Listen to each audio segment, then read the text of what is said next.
Well, to discuss more on this, I'm being joined by Judy Sedman, who is a board member, Khulumani Galena campaign in Johannesburg. Good to see you, Judy, and thanks for your time. Now, you're part of this campaign.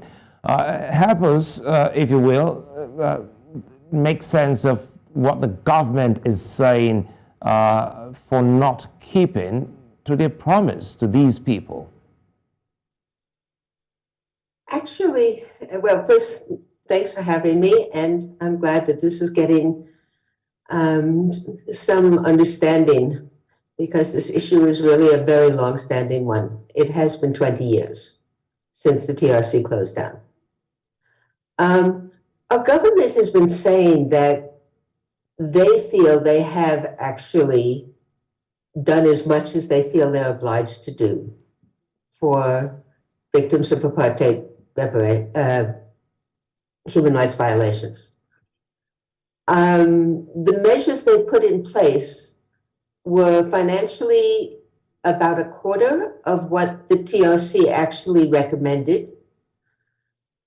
They paid them to slightly under 17,000 people, whereas it's generally accepted that there are probably more like 100,000 people who would qualify under the terms of the Act. The Act actually refers to all victims of gross human rights violations as a result of apartheid. Apartheid itself is an international crime against humanity. And as you can see from our members, there are many, many people who are still living with the wounds, with the loss, with the pain of what happened under the apartheid years. And Judy, take us through some of the demands of the victims one more time.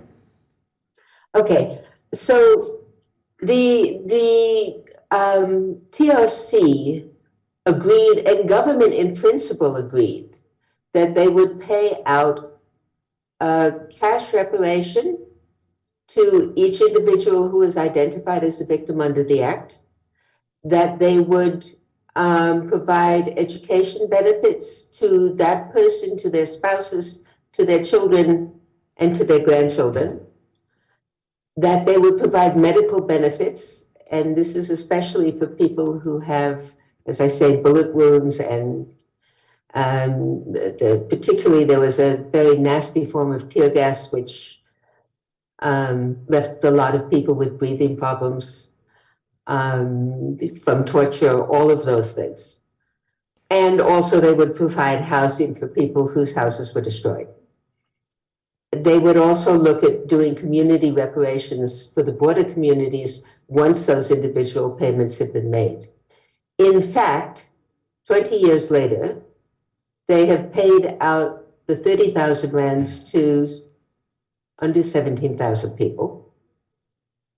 They have completely failed to put into place any access to medical assistance, any at all. They have failed to put in place access to housing. The education regulations they only put into place in 2015 was the first year that they actually provided money for all right, Judy, let me jump in here before I let you go. A lot of broken promises not kept. Yeah. But again, yeah. What would be the next step if the government doesn't agree to meet? Well, the government has money that was put aside for reparations. They have currently 1.81 billion rands that was put aside at the time of the TRC for reparations. They have refused to pay out that money, and we don't even know why, for the reparations that it was set aside for. So our position is that they need to meet with us, they need to meet with the actual victims, they need to come to an agreement of how this money that is there can actually be rolled out now to people who have been waiting 20 years, and people are dying while they're waiting for reparations. I mean, there's a common statement that justice denied, delayed is justice denied. Well, you can say the same thing with reparations. Reparations that are delayed for the whole of your life, it's denied. And that's where we are at the moment. Judy Sedman, many thanks for speaking with us.